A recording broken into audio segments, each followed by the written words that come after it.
Morgan Adler's gaze darted between the cloud of dust in her rearview mirror and the road in front of her. 2 more miles. She was going to make it. With the American embassy closed, Camp Citron, a U.S. military base, was her only hope for refuge. The bones would be protected. Adrenaline still coursed through her system after she'd faced down a warlord's henchmen armed with machine guns. They'd arrived moments after she'd received the text from the embassy stating a credible threat had been made against the U.S. ambassador, and the embassy was going into lockdown. Her local field crew of 5 had fled as soon as the militants arrived, leaving her to face the armed men alone. The warlord's message, apparently memorized as the men repeated the words and nothing else at least a half-dozen times, was clear. Etefu Desta controls this land. Everything you find here is his. Etefu Desta was an Ethiopian warlord looking to expand his territory into Djibouti. Apparently he'd heard about her astonishing paleoanthropological find. But how? Officially, only Charles Lemaire, the Djiboutian Minister of Culture, knew the details, which meant turning to the local government was out. Djibouti, pronounced Djibouti by Americans and Djibouti by the French, sounded both funny and sexy. But she learned once she arrived in the tiny nation on the Horn of Africa that the country was neither.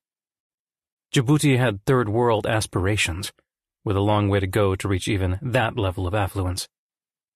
Her find could help the Djiboutian government achieve those goals, and she'd be damned before she turned the fossils over to a warlord.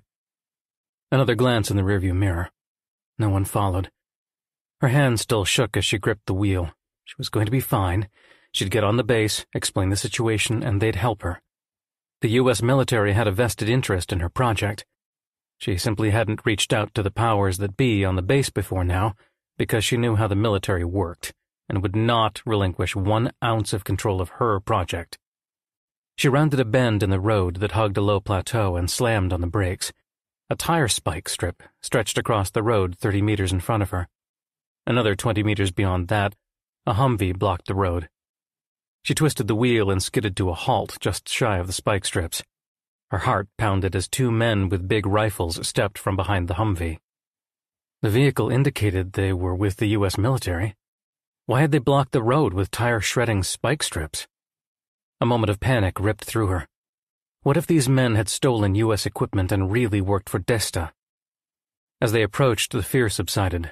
There was no mistaking their Americanness. Right down to their M4 carbine rifles, which each man carried with one hand on the stock and the other on the barrel, aimed down and to the side. Not pointed at her, but ready to aim and fire if warranted. She'd seen far too many automated weapons already today, but then she was more the SIG P-226 type. Both men wore desert combat camouflage, better known as Army Combat Uniform or ACU according to her father. One was fair-skinned, the other dark. They moved like so many soldiers she'd known growing up. These were the good guys. They could help her.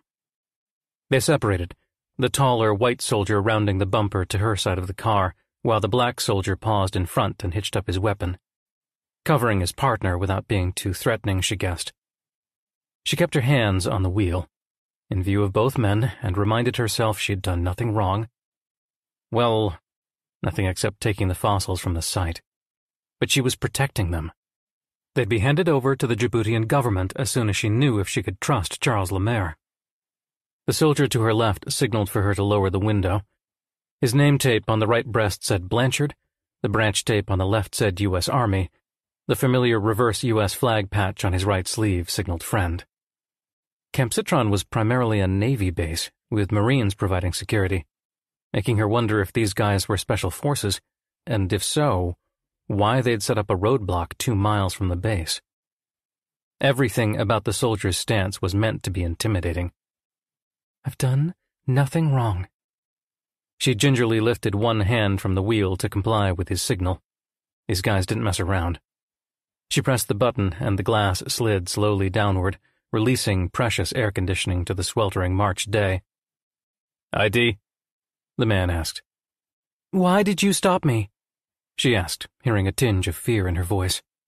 She cleared her throat, hoping to expel the panic. "I'm not at liberty to say. ID." She reached for her passport from the pouch she wore under her shirt next to her belly. She glanced up at the soldier, but dark sunglasses covered his eyes, telling her nothing of what he thought of her mild striptease. She handed him her passport and rebuttoned her shirt. Her hands shook harder now than they had before. She gripped the steering wheel again in an effort to control the shaking. "Please state your business." He lifted his dark sunglasses to inspect her ID. "Morgan Adler." His face was expressionless to the degree that he might as well be addressing an acacia tree. Perhaps that was how he practiced the blank look, talking to the thorny plant that had destroyed her favorite pair of work boots. Either that or the intense heat had sucked all the life out of him. "Right now I'm heading to Camp Citron and trying to figure out why you have the right to stop and question me 2 miles from the gate." "Please state your business on the base." "Are you some sort of advanced screen?" "If you cooperate, we might permit you to approach the base." "You might permit me to drive on a public road. It's very generous of you." "We aren't in the U.S., ma'am. For the most part, Djibouti is lawless, so forget your notions of public and private when it comes to roads and pretty much everything else." His jaw tightened. "Please step from the vehicle." She tightened her grip on the steering wheel. Could they really do this? "I've done nothing wrong." She didn't want to be stupid, but feared it was too late. She was starting to believe she'd been stupid when she took the contract to begin with. But then the weight of student loans from her newly minted PhD meant she didn't really have a choice. When she made no move to exit the vehicle, Blanchard opened the door and said, "Now, Dr. Adler."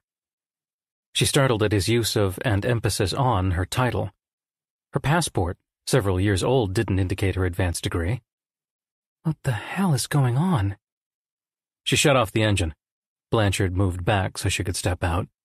The other soldier slowly paced the passenger side of her rental car, his head tilted down, looking at something. Between the 78% humidity and the 88-degree day, the heat index was pegged at 105, and she felt every thick, blistering degree as she faced the soldier. "How do you know who I am?" she asked. "Raise your hands, please."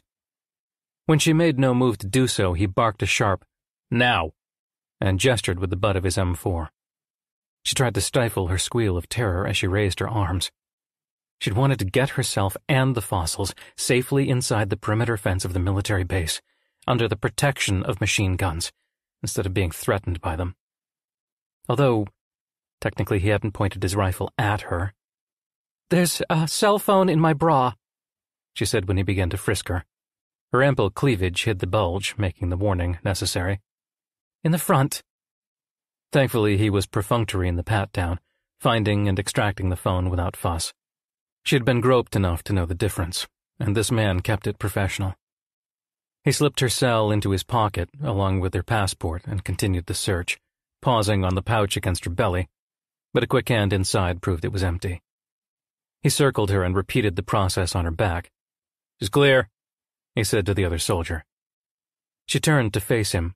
"Was that necessary?" "We received a tip at Tefu Desta was sending Camp Citron a message with one Dr. Morgan Adler, so yes, it was necessary." His brows lowered, making her wish she could see his eyes behind the shaded lenses. However, the tipster specifically indicated Dr. Adler was a man. She couldn't contain her shock. She'd faced that issue more than once when she arrived in Djibouti. Morgan was a name that could be male or female, and she might have used that to her advantage when bidding on the project, because East African nations weren't known for their progressive attitude toward women. But the fact that her name had been mentioned in conjunction with a warlord's was far more alarming than the lack of correct gender identification. "That's bull. I don't know, nor am I working for a Tefu Desta. I have no clue what that even means." Behind her, the other man swore. She turned to see what triggered it. He had a mirror mounted on a long pole and was scanning the undercarriage of her car. "Shit, found the message. As a package on a timer." Blanchard stiffened. "Can you see the countdown?" "No, just the Timex." He looked down the road toward the base. "If it's set to go off when she reached the base." Blanchard grabbed her arm, yanking her forward away from the car. "Move!" he shouted as he dragged her behind him. She yanked her arm from his grasp and turned to the other soldier. "Do you Mean there's a bomb? Yes, C4, lots of it, right under the gas tank. She took 3 quick steps back to the car and leaned inside. Her finger hit the trunk release as hands snatched her from the vehicle. She struggled against the soldier's grip. I have to get the fossils! They're in the trunk!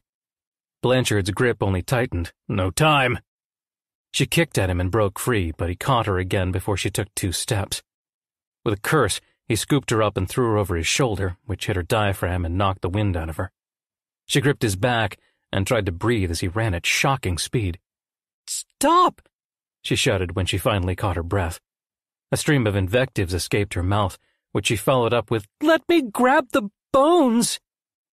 The other soldier ran on a parallel course, ignoring her yells and shouting, Go! Go! She clawed at his shoulder, not that he'd noticed through the thick combat fatigues, and cursed, Damn it! Let me grab the bones from the trunk! Her eyes teared as the distance between her and the rental car widened. The surge of bile in her throat could have been caused by the Heimlich maneuver-type abdominal jolts she received with each bounce as he sprinted across the rocky desert ground. But the tears were undoubtedly caused by the fact that the fossilized bones were in danger of being destroyed. She'd taken them from the site to save them from a warlord. She pounded on his shoulders again, spewing more curses. Stop! Her voice trailed off as tears of frustration and anger won the battle. They'd covered at least 100 meters when the soldier slowed. His heavy pack protected his back from her frustrated fists, so she tried to knee him in the chest, only to meet body armor. He let out a low growl. Stop it! I'm trying to save your damn life! I need to get the fossils! She shoved at his shoulder, throwing him off balance and giving him no choice but to set her down. The moment her feet touched earth again, she pushed away from him. He had no idea how important the bones were, how they could enhance, even change current evolutionary models. He caught her around the belly and yanked her backward, her breath left in a rush with the force of the blow to her diaphragm. She saw the explosion before she heard it, a quick flash of orange followed by a percussive wave of heat. She managed to get air in her lungs just in time to scream.